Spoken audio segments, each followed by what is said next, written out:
પોરમાં સાપામાં હારા સમાચાર આવ્યા લાગે છે.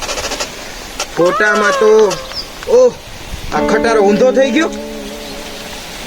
ખટારો ઊંધો થઈ ગયો છે. ના ના હવે ના, આ ફોન જ મેં ઊંધો પકડ્યો હતો. ના ઊંધું આ થઈ ગયું તો રે. પણ સમાચારમાં શું લખ્યું છે?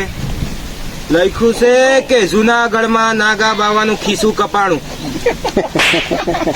નાગા બાવાનું ખિસ્સું? મારા બેટા ખિસ્સું ક્યાં રાખતા હશે? કેવા કેવા સમાચાર આવે છે. આગળ શું સમાચાર છે? જુનાગઢમાં કમળાએ 20 જણાનો ભોગ લીધો. મારું બેટું જબરું બૈરું છે. બીજા 15 જણા દાખલ છે. પેલા તો કમળા રોગ ની વાત કરે છે. હું તો હમણાં પેલા કમળા ની વાત કરે છે એવું લઈ. હા, બૈરા ઉપરથી યાદ આવ્યું, મારું બૈરું શું કરે છે? એલી એ સાંભળે છે? જાગુ, એ જાગુ. હા, સમાચાર આવા જોઈને માથું દુખી ગયું છે. સા પીવી છે મારે. એ જાગુ. આ નહીં સાંભળે. આને છે ને પ્રેમથી બોલાવી પડશે. એ મારી જાડી. આ ક્યાં ગોબા પડાઈ આવી છો તું? અરે એમ કઉ છું કે મારે તો તારા હાથની ચા પીવી છે. મારા હાથની ચા પીવી? ના અત્યારે બાજુવાળી પીવડાવતી. હવે તું જ પીવડાવે છે ને બાજુવાળી નો. ક્યાં મારા નસીબ છે કે બાજુવાળી ચા પીવે? આવે તો ખરી કોઈ. જા ચા લઈ આવ. તારા હાથની કડક મીઠી રગડા વાળી ચા પીવી છે મારે. બીજું કોઈ કામ જ નથી મારે. તમારા માટે 3 પ્રકારની ચા બનાવતા બેસવાનું. અરે એક જ ચા કીધી છે. હમણાં બોલ્યા નહીં? કડક મીઠી રગડા વાળી. એ અક્કલ ની ઓથમીર. એટલે એમ કે તારામાં કેટલી બધી અક્કલ છે. હા, આ કડક એટલે સામા છે ને, સા વધારે નાખો ને એટલે કડક થાય. દૂધ વધારે નાખો એટલે રગડા વાળી થાય. અને ખાંડ વધારે નાખો એટલે મીઠી થાય. આ બધી એક જ ચા બનાવવાની છે. ના અમારી માએ તમને ચા બનાવતા શીખવાડ્યું જ નહીં હોય. કા તમને આવડે? હાથે બનાવીને પી લો. જાઓ. તો તને શું લેવા લાવ્યા છે? કામ કરવા. ખબર છે મને. કામ જ કરું છું. પૈણીને આવી તયુંની કામ જ કરું છું. લગન પેલા મને કે તને રાણી બનાવીને રાખીશ. નોકરાણી બનાવીને રાખી દીધી મને અહીંયા. આમાં અહીં આઈને બોલે ને તો બીજો ગોપો પડી જશે. આ બધું ના તડકો લાગે. બોલો તો બધું પાછું. જા હવે ચા બનાવી આવીને. પીવી જ છે? હા પીવી જ છે. એક નંબર નું માતા ભારે બન્યું છે બાપ. અરે હું શું કહું, ચા તપેલીમાં બનાવું કે ડોલમાં? હે ભેગા કર્યા તો ચા નહીં ખાવાની? એ તો આ બાજુ ભાઈ પીવડાવશે. મારે શું છે? અરે તમે બધા ભેગા કરે ચા ઈ પીવડાવે? પણ એટલું બધું બજેટ નથી. ખબર જ છે મને. મારા બાપે ફોકટિયા હારે પરણાવી છે. એના બાપના ઘેર જાણે સોફામાં બેહી રહેતી હતી ને એમ પાછી કહે છે.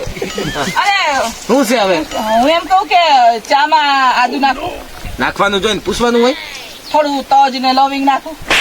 મીઠું મરચું બધું નાખી દે અને એની કઢી કરી દે. રાઈનો વઘાર કરી દો. હા બધું કરી દે. જા. કઢી જ કરવાની હતી. આ તમે ચાની મોકળ માંડીને બેઠા. તો હવારના પોરમાં કઢી કોણ પીવે? ચા જ પીવે ને માળા. બપોર હાટું રાંધવાનું નહીં?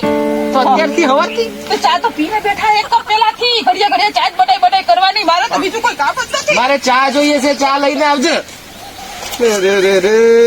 હું શું કહું? હવે હું છે?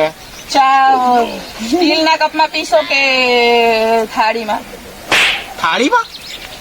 એટલે એ થાળીમાં કોણ ચા પીવે? કૂતરા પીવે. હું કઈ નથી બોલી. ના હું કઈ નથી. તારે કઈ બોલવાની જરૂર નથી. તારે ખાલી ચા જ બનાવવાની છે ને. ચા લઈને આવી જા. આ તો મને સ્ટીલના કપમાં લાવું કે કાચના કપમાં લાવું? જે કપમાં લાવી એમાં લાય, પણ ચા લાય. આ તો કાચના કપમાં લાવું. ના અરે પણ હા, કાચના કપમાં ઓલો સાદા કાચના કપમાં લાવું કે ચિનાઈ માટીના કાચના કપમાં લાવું? તારે ચા નથી દેવી? સમજે તો શું પછી શું લેવા હેરાન તો કરો? મારે ચા પીવી છે. ચિનાઈ માટીના કપમાં લાય. પણ એમાં વેલી ઠંડી થઈ જશે તો તમને નથી તો ભાવતું. કાચના કપમાં લાય. એમાં ગરમ રહે છે તો ઈ તમને નથી ભાવતું પાછું. કાચની રકાબી અને ચિનાઈ માટીનો કપ એ લાવ એટલે બંને મિક્સ તો થઈ જશે ને. જા. આ પીધા વગર શું? અરે સાંભળો, તમને કહું. સાંભળો. અરે સાંભળો ને. અરે સાંભળું છું પણ જોવું તો જ સંભળાય. કાનેથી ના સંભળાય. આપણે ઘરે ઓલું દૂધ આવે છે ને, પ્રેમીલાબેન ની ભેંસ નું દૂધ. હા તો શું થયું? પ્રેમીલાબેન ની ભેંસ પ્રેમજી કાકાના પાડા હારે ભાગી ગઈ. બહુ ખરાબ જમાનો છે બાપા. ખરાબ છે. શીખ તું ભેંસ પાસેથી તો કઈક શીખ. હું વહી જઈશ ને તો કોઈ પાણી નો ભાવ નહીં પૂછે. આ કહી દઉં છું. પણ તું જઈશ ને તો ખબર પડશે કે બીજી કેટલી આવે છે. આવે તો ખરી. આમ બેઠીશું માથે. આવ્યા મોટા કેટલી આવે છે. બાવળના ઠૂઠે બાંધી તમે હાટું જાઓ પાણી આવો. એ બોલો. અરે મારી રાણી, તું આમ નારાજ ના થા. જો હું તને કેટલો બધો પ્રેમ કરું છું, તને ખબર છે? ઓહો, કેટલો પ્રેમ કરો. આ ઓલો શાહજહાં મુમતાઝ ને કર્યો તો ને, એટલો બધો પ્રેમ કરું છું. ઓહો, તો મારા હાટું તાજમહેલ બનાવશું. હા, તું મરીશ ને તો તારા માટે તાજમહેલ બનાવી. અને મેં તો પ્લોટે નક્કી કરીને રાખ્યો છે, તું મોડું કરી રહી છે. મોટા તાજમહેલ વાળા ના જોયા હોય તો આ ઘરની છત જો ને આમ પડું થઈ ગઈ છે. આ ગોબા થઈ ગયા છે. આ ઘરનું રિપેરિંગ કરાવો, તાજમહેલ પછી બનાવજો. હવે ઘરની ક્યાં કરો, એ મારી જિંદગીમાં ગોબા પડી ગયા છે એની વાત કર ને. એટલે એમ કઉ છું કે આ ઘરના ગોબા તો છો આપણે એમ રહ્યા મજૂરે માણસ. હવે રોજે રોજ નોકરી કરવા જવાનું, રોજે રોજ ના પૈસા આવે, આપણે ખાવામાં જતા રહે.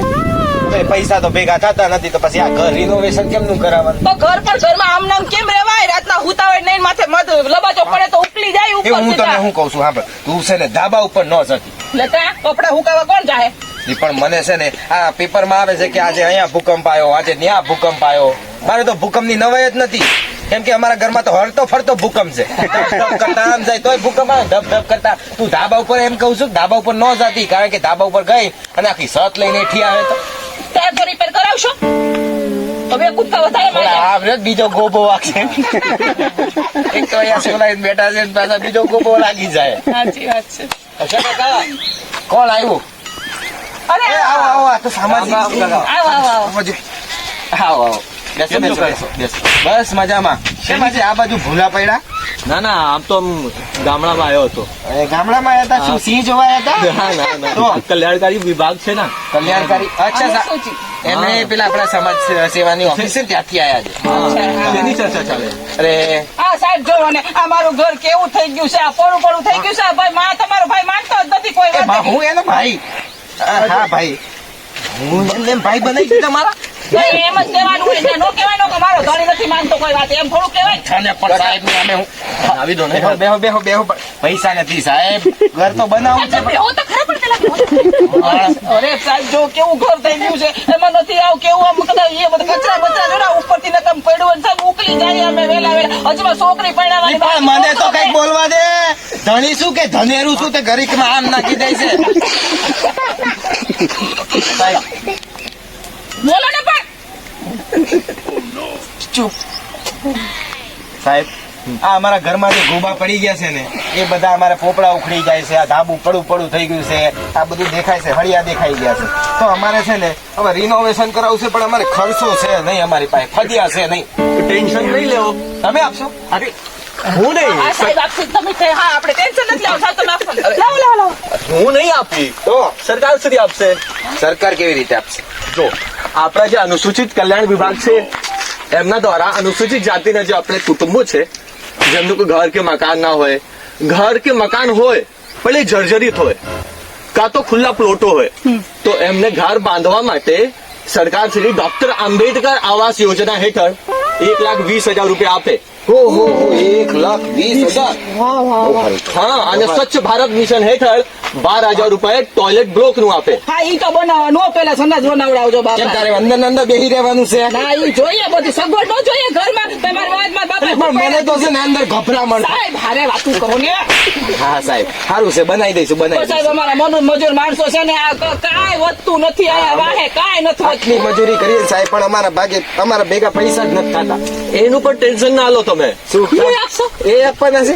આમ હું નહીં આપું. તો સરકાર શ્રી નું મનરેગા સ્કીમ છે, મનરેગા વાળું. હા, એ ખબર છે. એના અંતર્ગત 90 દિવસના 25,200 રૂપિયા મળે છે. 200 25,200. હા, ખાલી 200 જ હેન્ડ્રું 25,000 નો હેન્ડ્રું. હા બડું, પણ 25,000 તે કહી દીધું, 200 રૂપિયા મેં કહી દીધું. હવે 25,200 માંથી મારા ભાગે 200 રૂપિયા જ આવવાના છે. હા, એટલા માટે. ચલો કાકા, હું જઉં છું. હા. અરે અરે, પણ ઉભારો ને, ઉભારો. બીજું બીજી કોઈ કાંઈ યોજના હોય ને તો આ બીજી કોઈ યોજના છે કે નથી? છે ને, ઘણી બધી છે. ઘણી બધી છે ને. ઈ ઓફિસે જવું પડે એના હાટું થઈને આપણે હા. જતો હશે વાત કરો હા તો સાહેબ તમે નીકળો. એ સાહેબાનું બધું પૂછ. એ મને સા સાહેબને મોડું થાય છે. હું ચાની ના, ભલે. સાહેબ તમને મોડું થાય છે ને જાઓ. નથી જ ખાલી એ સા બનાવી દે. સાહેબને મોડું થાય ને સાહેબ તમ તાર જાઓ. અમે આવીએ અમે ઓફિસે આવીએ. બાવડા ચાલી સાહેબ ને ધક્કા મારે. આપણે ફોર્મ ભરવું પડશે ને એના હાટુ. હા, આવજો, સાહેબ, આવજો. આવજો. જય શ્રી કૃષ્ણ. આવજો. પણ તું મને સા નથી પાતી, પણ સાહેબ કોક મહેમાન આવે એને તો સા પા. હવે હિસાબ હાલો કે તમે હાલો આપણે જઈએ સાહેબ ની વાહે ઓફિસે જવા. ચાલો, ચાલો. હા.